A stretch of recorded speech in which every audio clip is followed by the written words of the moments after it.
Oui, oui, merci.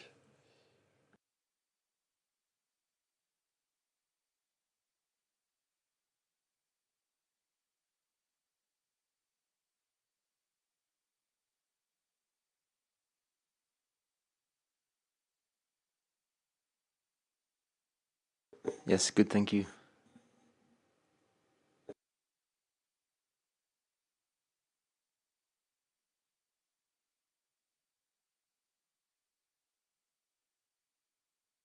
Arabique, c'est bon, hein?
Check.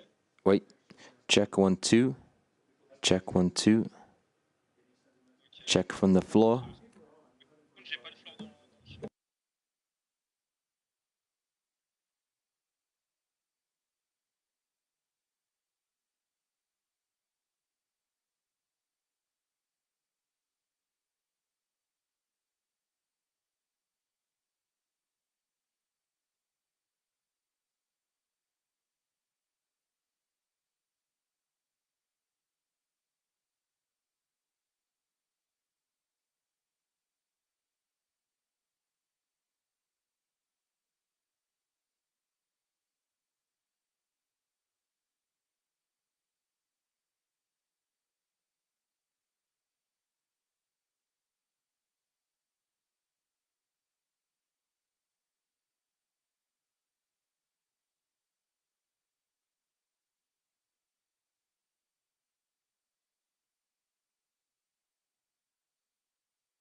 Hello, everyone. Thank you very much for following WHO press briefing on COVID-19 on Zoom, for the reporters and all the others watching our social media platforms. It's December 14th and it's 5:15 here in Geneva. My name is Tariq and I welcome you to today's briefing. As always, we have a number of speakers and experts here with us today. We have Dr. Tedros, WHO Director General, Dr. Mike Ryan, who is Executive Director of WHO Program for Emergencies, Dr. Kate O'Brien, Director for Immunization, Vaccines and Biologicals. We have also Dr. Mariangela Simao, Assistant Director General for Access to Medicines and Health Products. With us is also Dr. Bruce Aylward, Senior Advisor to the Director General and Lead on ACT Accelerator.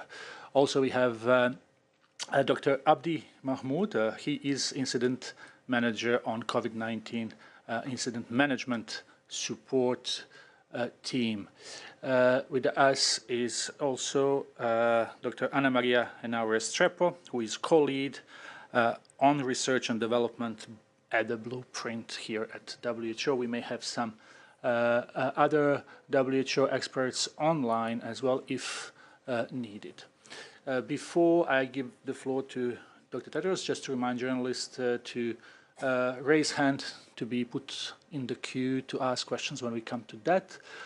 As always, we have a simultaneous interpretation into 6 UN languages, so journalists may use that option. With this, I'll give the floor to Dr. Tedros for the opening remarks.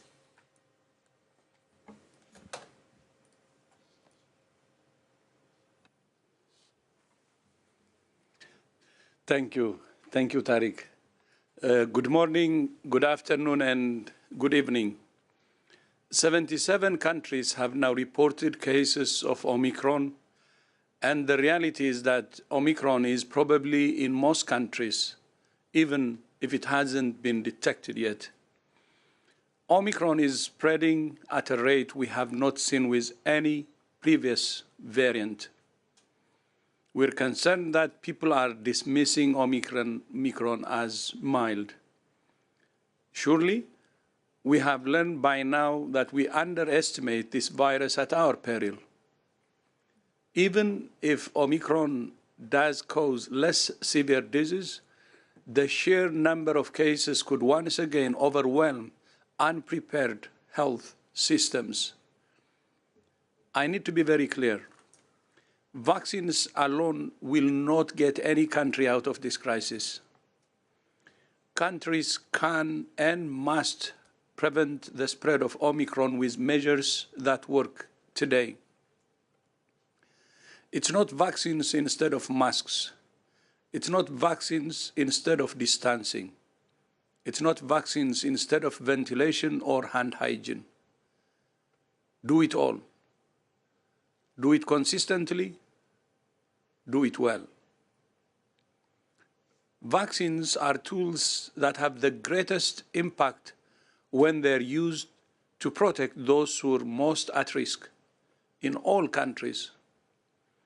In the past 10 weeks, COVAX has shipped more vaccines than in the first 9 months of the year combined.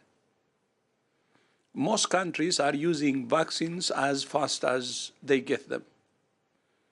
A small group of countries are facing challenges rolling out vaccines and scaling up rapidly, and WHO and our partners are working closely with those countries to overcome bottlenecks. Although we expect further improvements in supply, there are no guarantees, and the hard-won gains we have made are fragile.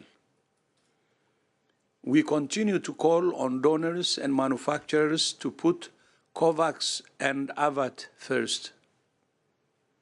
At the same time, evolving evidence suggests a small decline in the effectiveness of vaccines against severe disease and death, and a decline in preventing mild disease or infection.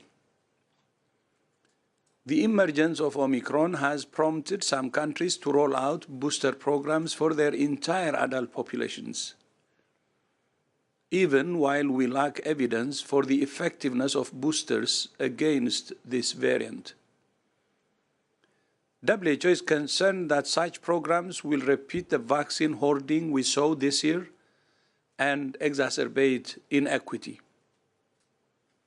It's clear that as we move forward, boosters could play an important role, especially for those at highest risk of severe disease and death. Let me be very clear. WHO is not against boosters. We are against inequity. Our main concern is to save lives everywhere. It is a question of prioritization. Who gets what vaccines in what order? The order matters. Giving boosters to groups at low risk of severe disease or death simply endangers the lives of those at high risk who are still waiting for their primary dose because of supply constraints. On the other hand, giving additional dose to people at high risk can save more lives than giving primary dose to those at low risk. Together, we will save the most lives by making sure health workers, older people, and other at-risk groups receive their primary dose of vaccines. In most countries, those being hospitalized and dying are those who have not been vaccinated. So the priority must be to vaccinate the unvaccinated, even in countries who have better access to vaccines. It's really quite simple.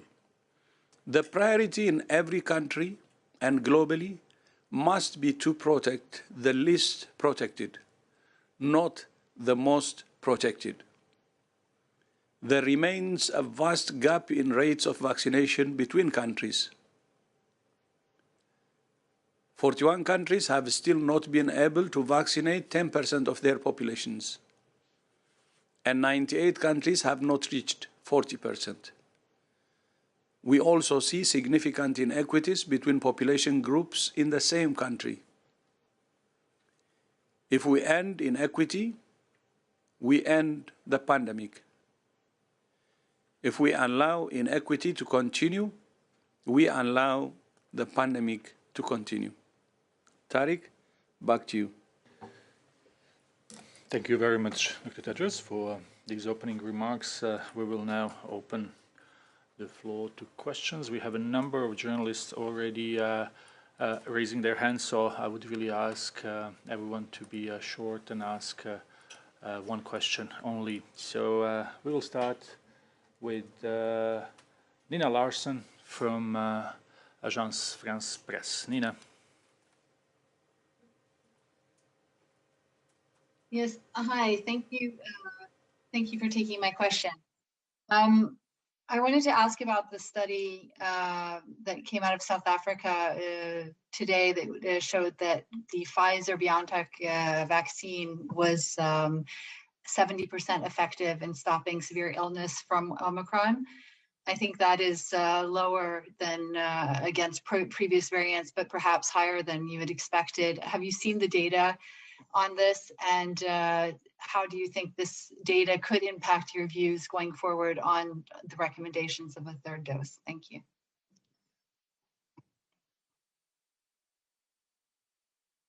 Thank you, Nina. So we will start with Dr. Kate O'Brien. Thanks for the question. And as you know, the data on Omicron and the performance of vaccines is in very early days. Both laboratory studies of the sera from people who have been vaccinated, as well as now real-world evidence on the performance of the vaccines against clinical disease. So we're looking at the report, evaluating exactly what was studied and the results from the report.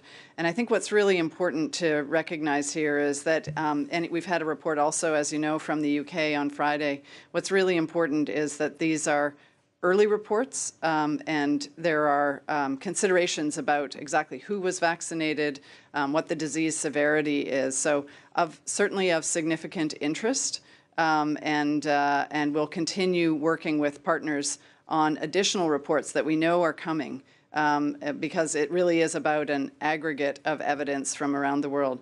I think the important thing, though, is that really we have to emphasize that transmission of Omicron is not going to be solved by vaccine. Protecting people against that severe end of the disease spectrum is really critical, but we have to be doing all of the interventions in order to assure that we have the lowest transmission possible as Omicron is moving its way through different populations. Thank you. Thank you, Dr. Bryan. We will go to next question, and that will be Latika Burke from Sydney Morning Herald. Latika? Hi team, thank you for taking my question. This is asking in a kind of COVID variant agnostic way, but what do we have yet on the data on reinfections? Because in the UK, we're seeing people becoming reinfected with COVID twice and occasionally 3 times. And so I'm wondering if we can expect this virus to weaken as it reinfects us, and what the data you have on reinfections tells us about how we're going to have to manage this in the long term.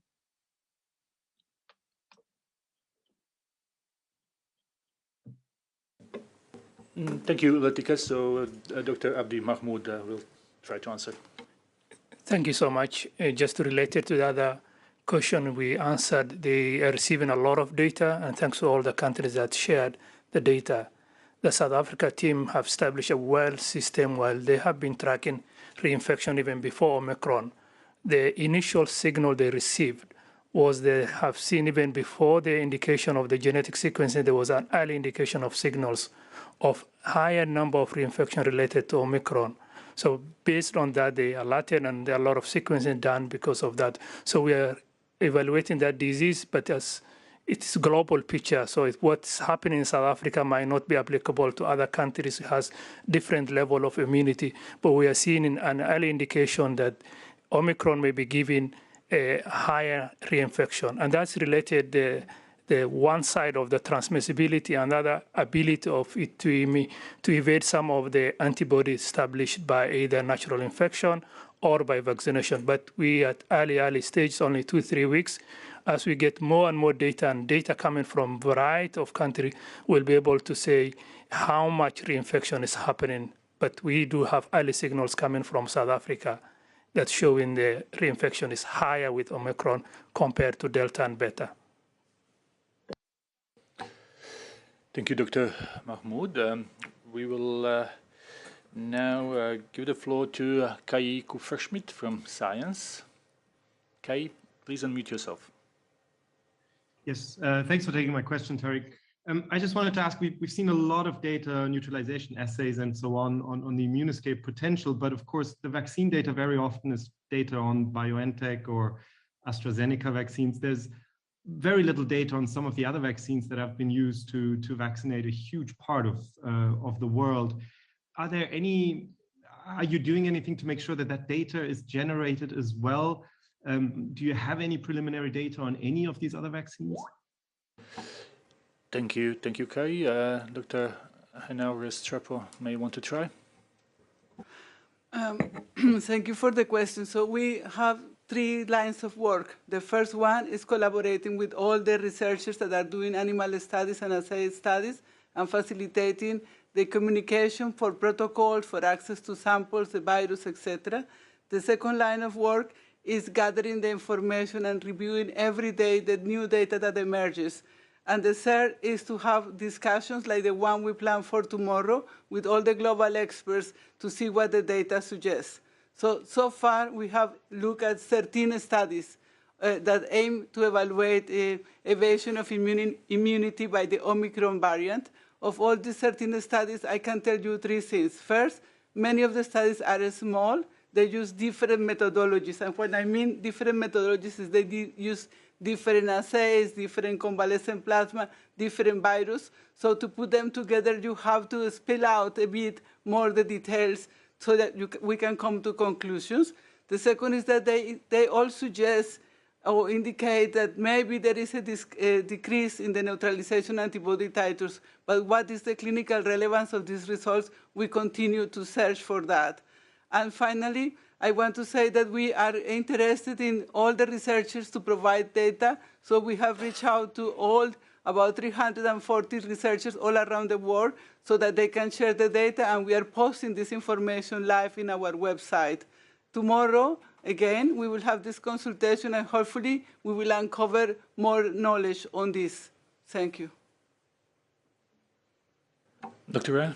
And if I could just add that the primary target of these products, of vaccines, is to prevent severe illness, hospitalization, and death. And that is the measure, Kai, as you know, that we hold the vaccines against. We would always expect, especially with a mucosal infection like this, to see a drop-off in protection against infection over time. The question is, and I think your question was aimed at that, is to what extent do we see any loss in protection beyond neutralizing antibodies and looking at other immunologic markers and then looking at real world. And I don't know, Anna Maria, if we have any data on T-cell or other broader-based immunologic response, because the data from the previous question, again, some of the clinical data is pointing to, the vaccines are not failing at large. They seem to be providing a level of protection. The question is, how much protection are the current vaccines that we are using, which are currently life-saving against all the variants, to what extent do we lose any protection against severe illness and death against Omicron? The data is pointing towards there being significant protection, but as Anna Maria said, the data is not there to fully support a decision either way. Yes, Dr. Ryan, thank you for reminding me to mention that there has been a review by Alexandro Setti and colleagues in lab that indicate that most of the T-cell epitopes are conserved in the Omicron variant. This is very good news, and T-cell response may be very important for cross-protection and long-term protection, but the data is still moving. The other thing I want to say is there is a study from the UK, an observational study that was published and is highly commented, and as the authors of the study said in their discussion of their paper, their findings show that the effectiveness against symptomatic disease with the Omicron variant have declined, but they were unable to confirm that there was decrease in the protection against severe disease. So not only us, but the same authors of the study recognize the limitations. So we are still looking for additional data. Thank you. Thank you, Dr. Ryan. Dr. Restrepo. We will move on. We still have a long list of questions. Belissa Godinho from W Magazine in Portugal. Belissa? Thank you for taking my question. In Portugal, there are cases of Omicron contagion, but the number of deaths caused by the disease is low. Can you comment on the subject? Thanks. I think it was probably very early days in Portugal, and again, many countries, I think at least 77 countries so far have confirmed. I think the DG used that number, and many more probably have the variant. What has happened in the countries that have the variant is we've seen very rapid spread and very rapid transmission and a very large number of cases being generated. So a bit like with the Delta wave, when you have a large number of cases, even if that disease, as Dr. Tedros said, is slightly milder in each individual, if you have a huge wave of cases, you will see a lot of severity and you will see hospital systems coming under pressure. And Dr. Tedros' message today is to act now. His message today is to look at your health systems in the coming weeks. Make sure you have the health workers in place. Make sure you have the clinical triage in place. Make sure you've got oxygen supplies in place. Make sure that you're vaccinating the unvaccinated. Make sure you're taking every opportunity individually and at community level to stop transmission where you can. It is very difficult. This is a highly transmissible variant. It's hard to stop it. But you can take the heat out of the transmission by doing the simple things: protecting yourself, protecting your family, protecting your community, avoiding crowded spaces, wearing a mask, ensuring good ventilation, washing your hands. And the governments need to support communities in doing that by putting in place layered measures that support communities in doing that, and getting the health system ready. Health workers are exhausted. Many countries have lost up to 20% of their health workers. Health systems are weaker now than they were a year ago, in reality. So, unfortunately, sometimes you can get up after the first punch, but it's very hard to get up after the second and third, and that's the difficulty. We're relying on health workers and a health system that have been weakened by this response, and Dr. Tedros' concern is that we don't be complacent. We don't wait for it to be overwhelmed by a wave of cases. We have some time to get better prepared and to make sure our systems are able to cope. Yeah, I just want to add also to Mike, some of the early data and the outbreak has occurred in very young age population, where they look at the data from the UK is between 2029. An early outbreak in South Africa was in university cluster. So the concentration of the age group may give some people false reassurance that's a milder. We don't know. The greatest risk for SARS-CoV, for COVID, has been age. So how do we protect our elderly population? At high-risk population would be very critical, as Mike said. We really need to prepare. How are we going to prepare the elderly care house? What are we message are we going to do? Is it testing? Is it restriction? A lot of the things, the risk, whether it's Omicron, Delta, remained age. So I think people are going this false sense that it may be milder. It has not been detected. We know again and again is the high risk and age. So let's not be focused on the data, the early data that's coming from either the UK or South Africa, which shows a milder. This is the population that was hit. If it goes to another population, we really don't know. So we are caught between two elephants of the Delta and the Omicron. So any of them the grass will suffer, and that the grass are the vulnerable population. So it is the dynamic, the virologists will use which one. But these are massive, angry elephants. So don't take and prepare your system in protecting the vulnerables. Thank you. Thank you, Dr. Ryan, Dr. Mahmoud. We will go now to BBC. We have Imogen Folks with us. Imogen, please unmute yourself. Hello, thank you for taking my question.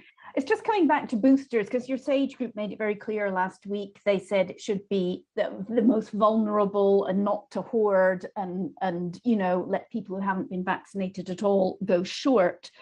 You're also talking now about preparing health systems, making sure the unvaccinated are vaccinated. I just wonder what kind of conversations you're having with governments like the UK's who are rolling out boosters for the entire population, or some of the European ones, or the US. I mean, would you tell them, for example, better to make vaccination mandatory for everyone who's said they're not having it at all than to roll out boosters? Would that be a way to go?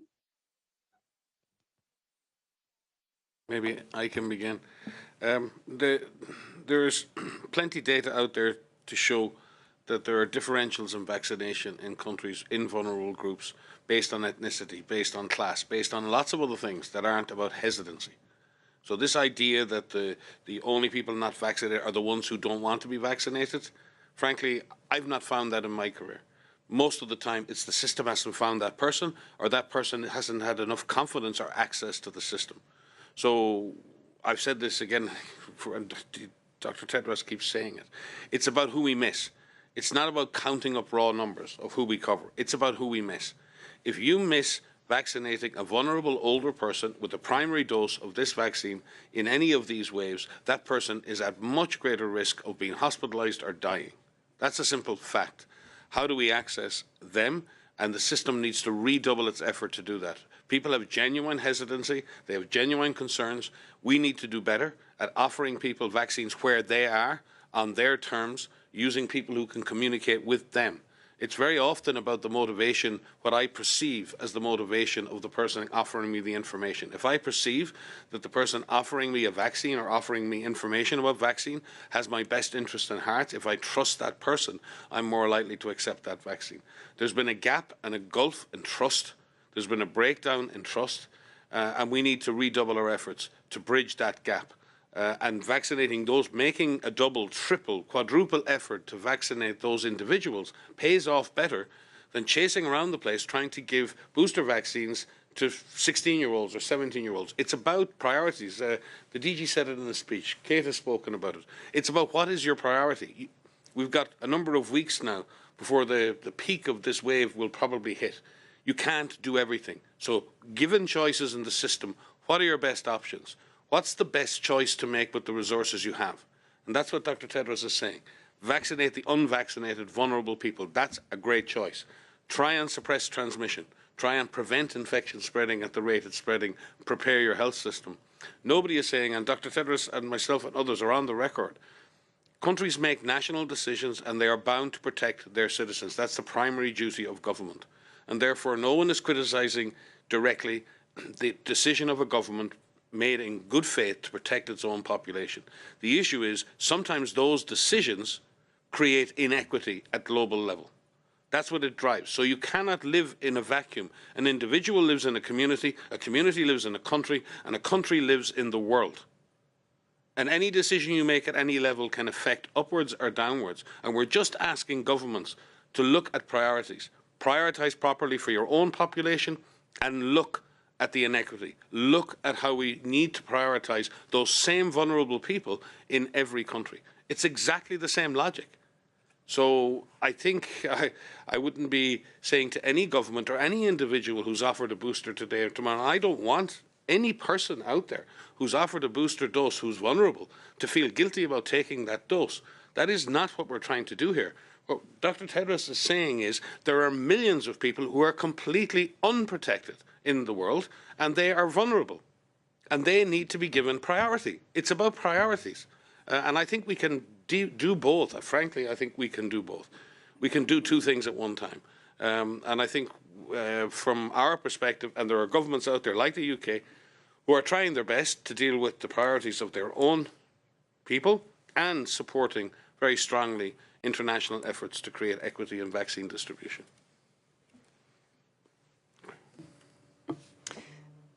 Maybe I can just add a couple of points here. What's also really clear is that in both highly vaccinated communities, countries, as well as in countries that have lower vaccination, the vast majority of people who are in hospital with severe disease, in hospital because of their COVID illness, are those who are unvaccinated. And that's true in countries with high vaccination rates. So it really is the unvaccinated who are putting the pressure on the healthcare system. And that, as Mike said, has to be the #1 priority, especially for those that are in the highest risk group, those that remain unvaccinated. That's where the attention, the energy, then innovations about how to provide better access, how to provide better trust, how to provide better communication so that they can get vaccinated, they want to get vaccinated, they will get vaccinated. The other point is that as we roll into this winter season in the Northern Hemisphere, and as we work through what's happening with Omicron, we know that if there is going to be vaccine hoarding, we've been to this rodeo before. We know what happens when vaccine hoarding takes place. It does impact the ability of other countries to gain access to vaccines. And so we're also, as the DG has said, we are calling on manufacturers and countries who have been, the countries that have been donating doses, to continue to put COVAX first, to continue to put AVAT first in those contracts, because the countries that have low vaccine coverage are not going to be able to vaccinate at scale, at pace, at the rate that they need to get those primary doses to people who are unvaccinated and who are still highly vulnerable because they're in high-risk groups. So these are the main points. Unvaccinated people are in countries that have high vaccination coverage, and they're unvaccinated for a reason. It doesn't reduce their risk of disease. And we have countries that still need a lot of doses coming through the coming months, and we don't want to see any reduction in the pace of the scale of the supply that has started to scale up.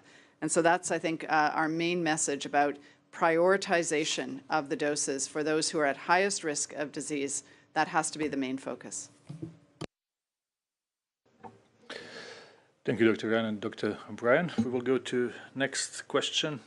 We have Max Bayer from CBS News. Max, the floor is yours. Hi, all. Thank you so much for taking my question. You mentioned at the top of the call that you fear many are dismissing the Omicron variant as mild. What data are you specifically looking for before you can make a more confident determination about the severity of Omicron? Thank you.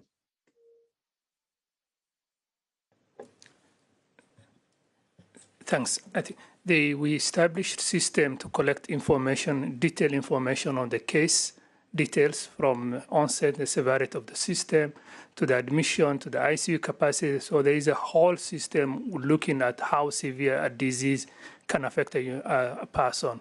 So looking at the holistic. So if you look only on the outpatient or the mild cases, you will miss a lot of patients who have been admitted. So there's a lot of information, and member states have been sharing with us, and we are calling all member states and researchers to share with us the detailed information. Just South Africa, with our clinical manager, they shared with us 400,000 patient information. So we are going through them, comparing the impact of Delta. The number is small, but we want to understand more and more how many of those ones required oxygen, how many of those patients were admitted to ICU. That will give us a proper sense of looking at the impact on the hospitalization and the severity.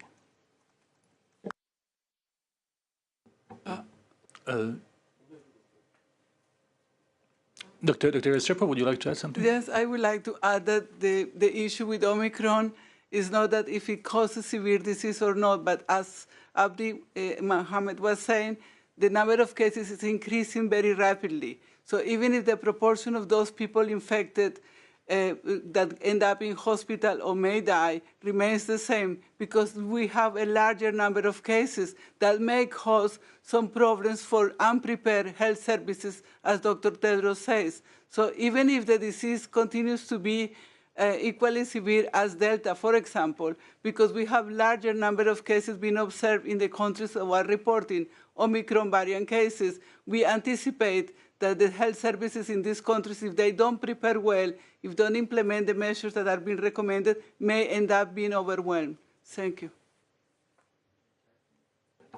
Yes, Dr. Aylward? Thanks. No, it's just such an important question that Max asked, and about what kind of data we're looking for to be able to decide, is this a mild versus some of the other variants that we've seen. And what we need to see, Max, as you'll understand, is data from right across the whole age spectrum. So from the youngest to the oldest, obviously, we want to see it in different population groups and ethnicities. We want to see the data from different geographies. We want to see the data from areas with different vaccination levels as well, what's happening in the vaccinated versus the unvaccinated. And we need to see that information over time. So this is a little bit frustrating for people. And I think, we're all human, believe it or not, us here as well. And, we want this to be a milder form of the disease. That would be, many people think, great news in some ways. But as Anna Maria mentioned, a more transmissible virus can do just as much damage or even more than one which is a little bit milder, or more severe, but less transmissible. But the reality is also, Max, we have to see this over time. Remember, we've been covering this virus. You've been talking about it for 2 or 3 weeks now. But you remember the natural history of this disease. It takes some time for people to develop some severe disease, and even more time till we see the ultimate outcome, whether they survived the disease or not. So the big concern, as the Director General emphasized in his opening comments, is we are concerned that people are jumping to a conclusion that this is a mild disease. Now, if we go into a season like we're going into now, when a lot of people want to get together, holiday season, and we have a more transmissible virus that we don't actually know its clinical course very clearly, we could be setting ourselves up for a very dangerous situation. So a highly transmissible virus, we know that already, more transmissible, as Mike said and Abdi reaffirmed, but then we've got these other still unknowns, and the concern we have is that we're a little bit too quick with incomplete data to say we understand the course of this variant. So we need a lot of additional information, as we just laid out and Abdi alluded to, across a range of age groups and conditions to be able to understand truly how severe this disease may be or not. Dr. Ryan? And just a call out and a shout out, because again, this process across the exploration of transmissibility, of the virulence, and of the ability of this virus or any variant to evade immune response is currently been tracked by thousands of scientists all over the world who are working in real time with WHO. The Technical Advisory Group on Virus Evolution, the R&D Blueprint for Epidemics, the Working Group on Vaccine Product Profiles, the WHO BioHub system, the groups working on regulatory convergence with Mariangela and others, and Rogerio, the SAGE for vaccines, the work that's going on within the therapeutics platforms, within the clinical management networks, and within a lot of work on collecting better outpatient and data, connecting all of that data, bringing that data together. That's going on at national and at global level. And in that sense, we're very, very pleased and extremely grateful for those hundreds, thousands of scientists who are working with us on this. We will get the answers. The message today is those answers will come. But in the meantime, we need to be ready. We need to be ready to deal with what is likely to happen, which is a large wave of cases, which may or may not be more or less severe, but which will in themselves generate pressure in the health system. We need to do what we can to stop that, to reduce that pressure in the system. We need to protect those who need to be protected as quickly as possible, and we need to prepare our systems for that. We'll be the happiest people in the world to come back to you in 2 weeks' time or 3 weeks' time and say, this is a much milder disease, everything is fine. There will be nobody happier than the Director General to say that. But that's not how this virus has behaved up to now. That's not our experience through the 3 waves of this pandemic. So I think I think the idea is to act now in the real world while we collect the data to understand exactly what this virus is capable of. Thank you. Thank you all for these extensive responses.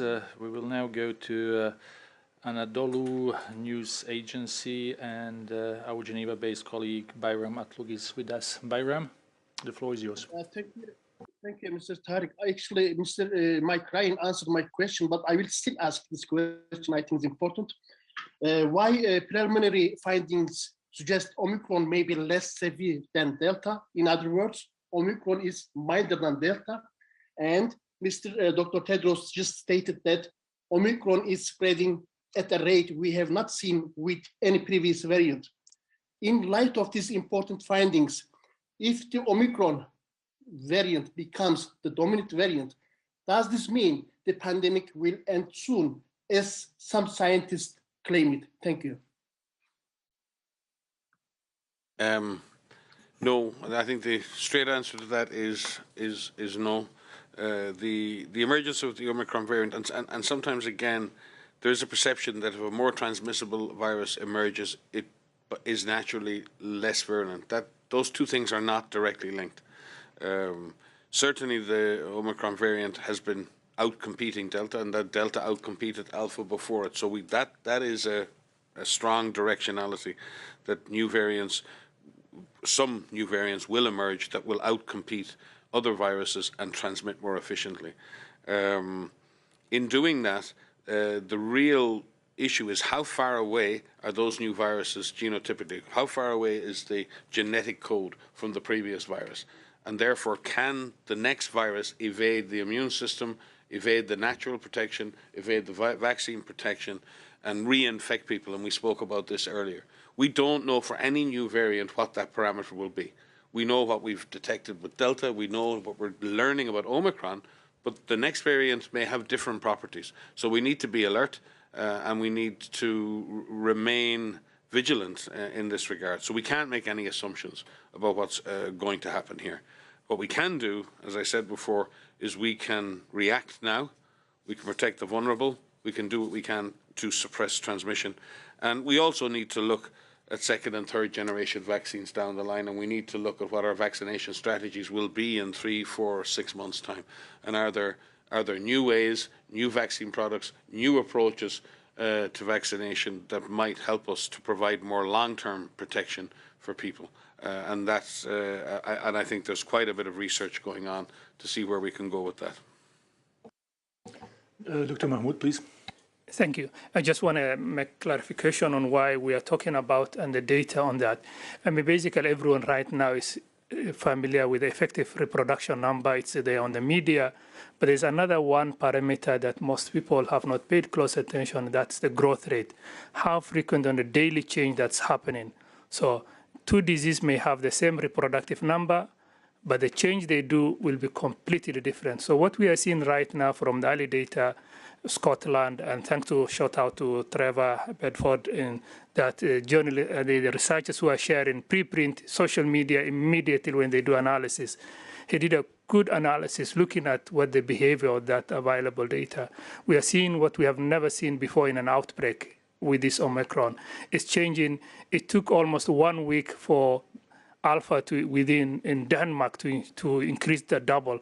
Now we are seeing 44% daily change with Omicron. That level of changing of the spread, the reproductive may be around 3 and 4, but what's more important that we are paying close attention. Of course, when we have more data, the number may be smaller, but we are seeing an incredible high number of growth rate seen with Omicron.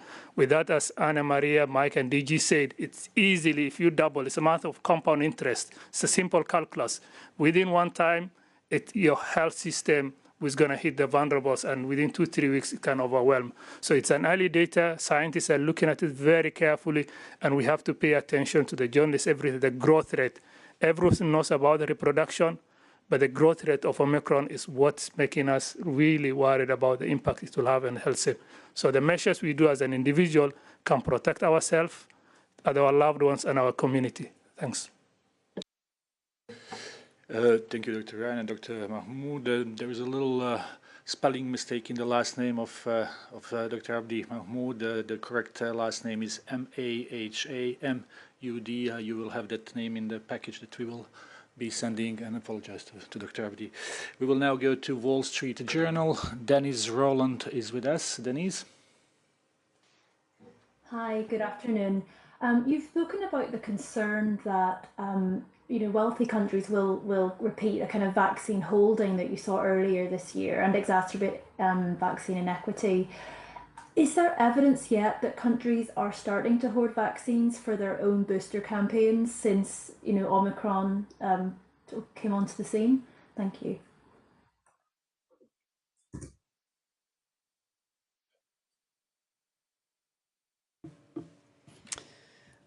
We're so to address, what the situation is in countries and what they're doing with respect to supply. We don't have full transparency on the contracts that countries have with manufacturers and the specifics of those contracts on when vaccines get deployed in what magnitude, nor what their arrangement is about if there were to be variant vaccines, so vaccines that were specifically directed towards variants.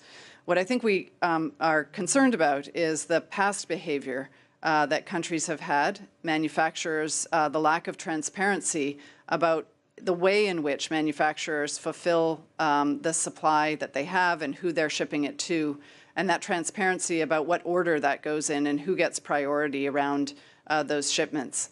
So our biggest concern is that COVAX and AVET are the sources of supply, the predominant sources of supply to countries that are still below 10% coverage, 20% coverage, 40% coverage for some countries, and that this needs to be absolutely the first priority is getting those countries the supply that they need in order to assure that the most vulnerable people in those countries, and then proceeding with prioritization of additional people, that they can get primary doses first. So this has got to be what is assured as we move forward in the next few months. That increase in supply through COVAX has really scaled in October, November, and now December.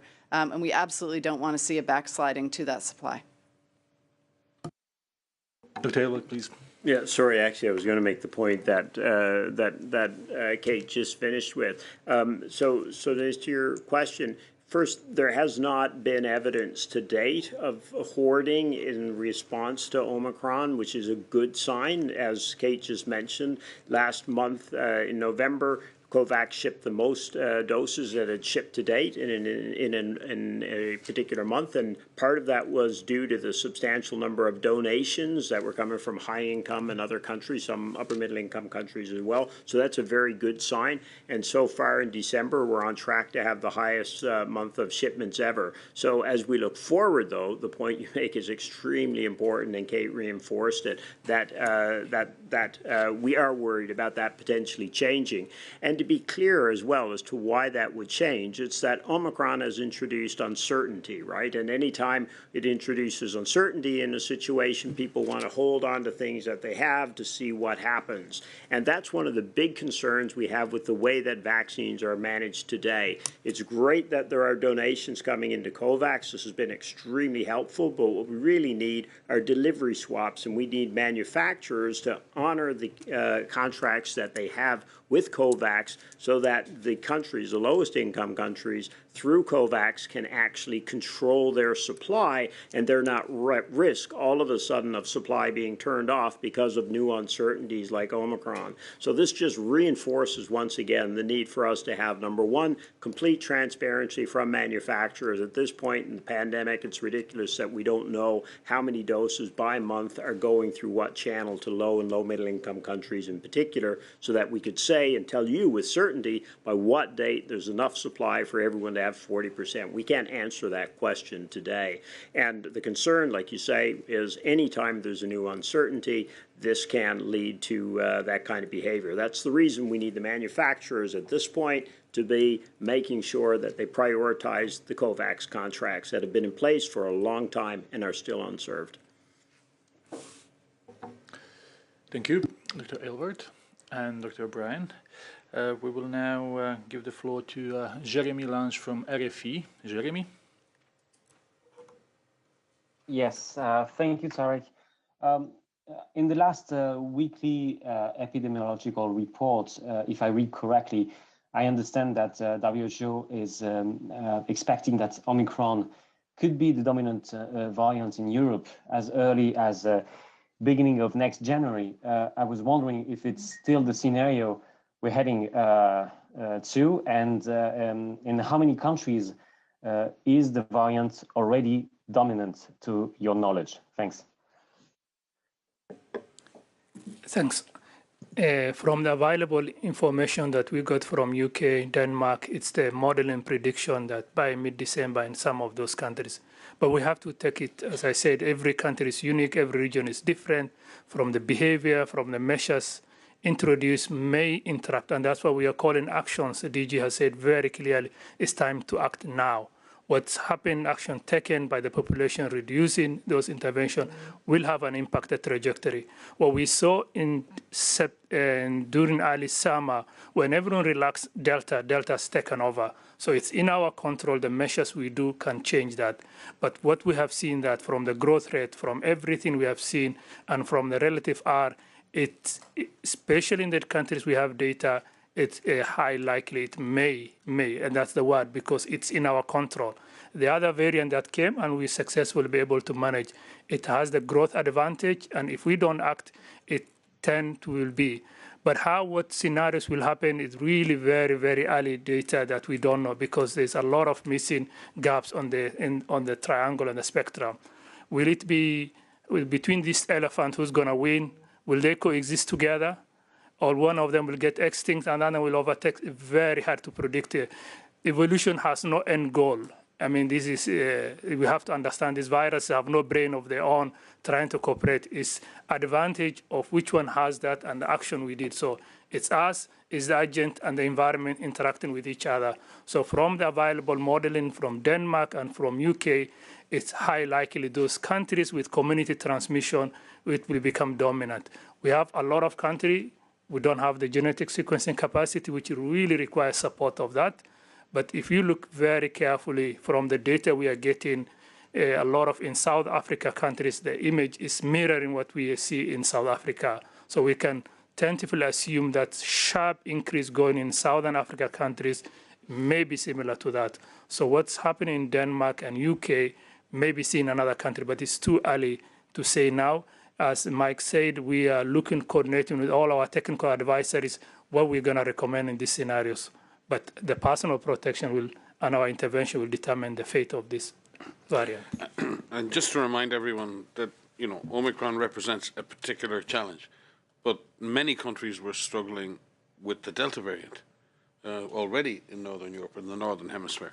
Been large increases in number of cases, lots of pressure on intensive care and hospital systems. So the reality was that with the relaxing of public health and social measures, with social mixing reaching pre-pandemic levels, and with a highly transmissible variant called Delta, for which we have a vaccine that provides high levels of protection, many countries were struggling through low vaccine coverage in the most vulnerable, through health systems that are weak and unable to cope, and through this general relaxation of measures. And again, we're not talking about lockdowns. We're not talking about putting societies back into lockdown. We're talking about the basic measures, about wearing masks, about making sure people avoid crowded spaces. It's about washing hands. It's about making sure if you're inside that you have adequate ventilation. It's the simple things that we can all do to protect ourselves and protect our families and protect our communities.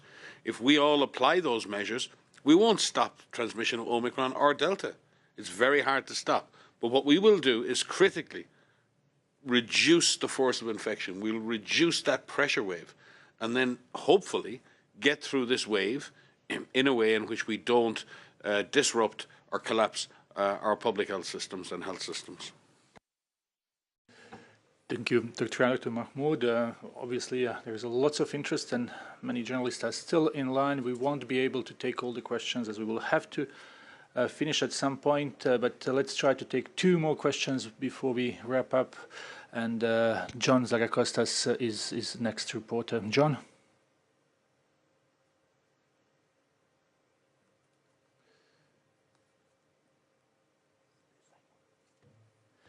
John, can you unmute yourself if you are online?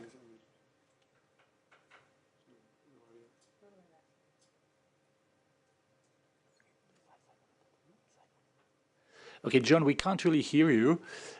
So let's go to Simon Ateba from Washington. Simon? Thank you for taking my question. This is Simon Ateba with Today News Africa in Washington, D.C. As you know, the U.S. has maintained President Biden's travel ban on only African nations, including nations where the Omicron variant has not yet been documented, and has allowed countries with the variant, mostly Western nations, to continue to travel to the U.S., making the same mistake that was made with the China ban last year. Is the travel ban by the U.S. and other Western nations on only African nations helpful? Is it helping to reduce the spread of the Omicron variant? And what type of engagement is the WHO having, not just with the US, but with other countries who are quite honestly just pretending that they are doing something by banning only African nations? And if I may ask Dr. Ryan to again comment on the new claim by Pfizer that their pills work against the Omicron variant, even when we do not know much about the variant yet. Is it helpful to make claims when so little is known about the new variant?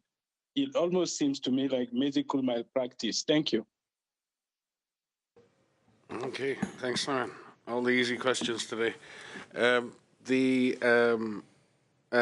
think WHO's on the record and Dr. Tedros is on the record very, very clearly in indicating that what we want to see and what we like to promote is the idea of layered control measures, of de-risking travel, of putting in place the necessary measures to reduce the risk that travel is associated with transmission, in recognizing that when a variant like this emerges, it probably has spread in advance of it being detected, and that blanket travel bans give a false sense of security, they destroy economies, they have a negative impact on transparency. and that we would advise governments to use a more nuanced, more risk-managed, more focused and targeted approach. Countries have a right to defend and protect themselves. They have a right to control their borders. They do it for all kinds of other reasons. But it must be done in a way that maintains, to the maximum extent possible, the free movement of people, individual human rights, and with due regard for the economic impacts that such measures have on countries. And the DG has been clear on a number of different occasions on this specific issue. And all countries, in terms of, we work with all countries and we track measures every single day.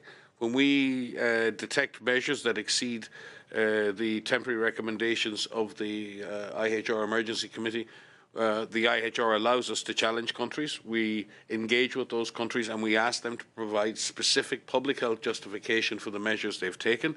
We offer them advice regarding the measures they could take. That would be an alternative to the blanket approach, and we've found a number of countries rolling back some extreme measures in favour of a more balanced and nuanced approach. And those countries who have done that, we thank you very much. Sometimes countries react. There's a knee-jerk. People are afraid, and people can overreact, and that's a human response. The real test is whether you can then adjust based on the real threat, based on the real risk, and many countries have adjusted their measures to be more appropriate, and again, we thank them for that. I'm not aware of any data, Simon, regarding the Merck. I think Anna Maria, she's smarter than I am, so she obviously has some data. So I'll pass to her regarding the Merck antivirals and any initial indications on Omicron. Anna Maria. It was about Pfizer, no? Pfizer, yes. So I just want to say everybody has seen there has been a press statement and a press conference on a study from the Pfizer vaccine. In this study, the researchers suggested that Omicron resulted in decreases on the titers, on the neutralizing antibody titers. Again, to repeat what we said before with Dr. Ryan, neutralizing antibody titers gives you an indication of the protection in the short term, but not in the long term. So you have to look at cellular immunity also. There are another 13 studies. And I just want to mention, tomorrow we are having this global consultation where all the researchers will be with us discussing their findings, their interpretation, the shortcomings of the studies, and how to get additional better data and understand what is happening. So yes, we are watching this space. We are looking at all this data with great attention, but we would like to have further than a press statement before we make a position on these results. Thank you. Thank you, Dr. Ryan. And Dr. Restrepo, we will go to our last question for tonight, and we will try to get John Zaracostas this time. John? Please unmute yourself. Now? Yes, we can hear you now. Oh, good. My question is to Dr. Ryan. You mentioned that countries need to prepare their health systems urgently. It seems a reminder of what you were saying in the first few weeks of February 2020. And from your regional offices, what percentage of WHO member states are prepared sufficiently to cope and how many are not? And are you measuring the member states' level of preparedness? Thanks, John. I don't have the numbers to hand in terms of ability to cope, but we have a lot of data from interaction reviews that have been done in a large number of countries. So we've done systematic interaction reviews with countries, which have allowed many countries to reflect on their performance over the last year, 2 years, and then reprioritize the investments they need to make to be better prepared and ready for any subsequent waves. We're very happy to share some of the outcomes of that with you offline or at the next press conference. There is no doubt that many countries have increased their readiness, have tried to streamline their, particularly things like their clinical triage, their oxygen supply chain, and their ability to get the right patient in front of the right health worker at the right time with the right treatments. And that's very important, that care pathway. Second area is the diagnostic pathway and the surveillance pathway, making sure that there's adequate testing available, be it PCR testing or antigen testing, and that that's done strategically in the system. And again, many countries have reviewed their ability to do that, their ability to do cluster investigation, contact tracing, and others. And it really depends, obviously, what the incidence, background incidence is, whether you can sustain large-scale contact tracing. But there are lower incidence situations where cluster investigation, particularly investigating large clusters, results in some very good insights as to what's driving transmission in any given country. There's been a lot of work done on trying to optimize vaccination and trying to optimize vaccination pathways, vaccination operations, cold chains, and others. So WHO continues to work with partners in the ACT Accelerator, partners in the humanitarian space, in the UN space, with NGOs, trying to optimize those four very important things: the surveillance and control system, the clinical system, the vaccination system, and then the communications and risk communication and community engagement, because this is one of the biggest weaknesses in this whole response, has been the trust gap, the information gap, vaccine hesitancy, vaccine misinformation, and that's been a huge problem. We have tried to address all of these things, and we do have metrics for some countries, for many countries, as to the improvements that they've made, and we'll be very happy to try and pull something more specific together for you, John. Thank you very much, Dr. Ryan. With this, we will conclude today's press briefing. We will send the audio file of the briefing, as well as some video footage, and the transcript will be posted on our website tomorrow. I apologize to those reporters whose questions we were not able to take, but we will continue with our COVID briefings. With this, I give the floor to Dr. Tedros for his closing remarks. Thank you, Tariq. So I just would like to use this opportunity actually to appreciate the United Kingdom for lifting the travel ban. As Mike was saying, blanket travel ban doesn't help.